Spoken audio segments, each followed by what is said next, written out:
Sekarang ni memang musim jerebu kan. Aku ada pot makan elak daripada jerebu.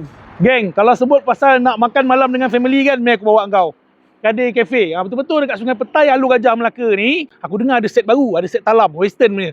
Jom, dia western kat sini memang ngam lah, Kadir Cafe. Tempat dia memang selesa, sesuai untuk keluarga. 10 minit je daripada tol Alur Gajah tu. Yang inilah set baru dia untuk 2 orang makan. 3 orang, 4 orang pun boleh ni. Yang ini memang meletus lah. Burger penampau volcano dia, meleleh bang. Yang suka aroma-aroma asap tu kan, kau ambil smoke duck dia ni. Dia punya dessert-dessert pun kau kena cuba tau. Corazon dia tu best. Set couple 2 platter Alfredo spaghetti ni set baru tau. Kena dengan atuk signature sauce dia ni. Dalam set ni spaghetti kau boleh pilih nanti tau nak yang mana. Set ni kalau kau datang dengan family boleh order. Kalau berdua pun boleh. Itu pun belum tentu habis ke tidak. Meletuskan burger ni macam volcano. Banyak cheese dia. Tengok isi dia pun tebal bang. Satu burger ni dah buat kau betul-betul kenyang. Nanti datang sini boleh cuba. Peminat-peminat daging itik, try ni smoke duck ni. Juicy lembut, rasa smoke dia tu. Tak syok lah tak ada dessert kan. Kau try mutiara berderai dia ni. Lepas makan, perkena dessert ni memang layan. Kena pula dengan puding susu Melaka dia. Berasap-berasap memang style lah. Dessert-dessert dia kat sini pun best-best tau. Tengok ladies mesti suka yang ini. Cerita pasal minuman dia, antara anak-anak suka yang ini. Abang pilih Royal Peanut Butter Shake ni. Layan.